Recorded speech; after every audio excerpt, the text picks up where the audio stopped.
Bismillahirrahmanirrahim. Alhamdulillahirabbil alamin. Allahumma shalli wa sallim wa barik ala sayyidina Muhammad wa ala alihi washabihi ajmain. Amma ba'd. Assalamualaikum warahmatullahi wabarakatuh.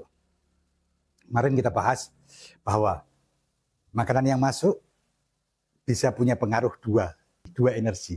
Energi untuk berbuat kebaikan. Ketika itu halal bisa menjadi orang beribadah secara lebih khusyuk. Bisa juga menjadi alat artifisial setan. Seolah-olah berbuat baik, bersemangat, tapi dengan energi keburukan, energi api. Yang unik, misalnya doa mau makan, Allahumma barik lana fima rozaqtana wa ghina adzabannar. Dan jauhkanlah aku dari adab. Kalau orang nerjemahkan sekarang, neraka. Ya, neraka bisa. Cuma aneh dalam banyak hal, nar itu yang di neraka, yang besok, yang akan datang akhirat itu, pasti ada contohnya di sini. Nar sekarang itu energi api, energi yang membuat Anda meluap-meluap. Supaya yang Anda makan itu tidak menjadi energi yang negatif. Energi api. Karena itu waghina adzabannar. Supaya energi yang tidak membuat saya di dunia meluap dengan nafsu syahwat yang meluap-luap, dan itu nanti akan secara berentetan kalau terus-menerus akan membuat saya masuk neraka. Api itu akan membawa ke api. Jadi nar di sini itu bukan cuma neraka, tapi energi yang membuat Anda berbuat, mengarahkan Anda berbuat ke keburukan. Ya, contohnya yang kemarin saya saya ceritakan tentang Abu Yazid, ya, sangat bernafsu beribadah, tapi itu energinya energi negatif. Artinya untuk diri kita itu merusak, api itu merusak, nggak ada.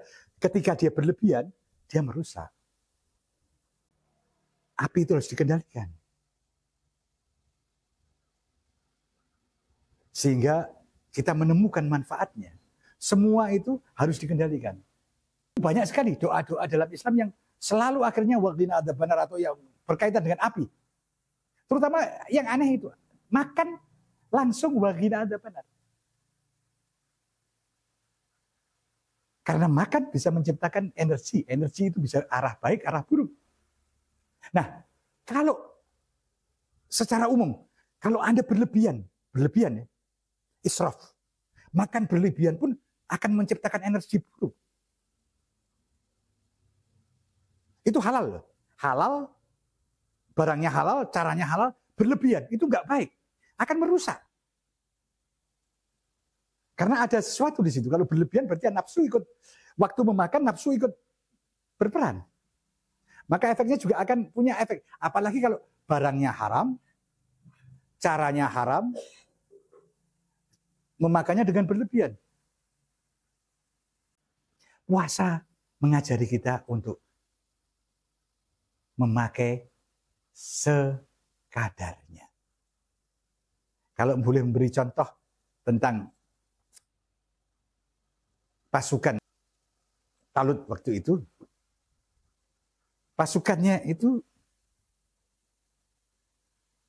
diminta, ketika lewat air diminta untuk tidak minum air kecuali secakupan tangannya.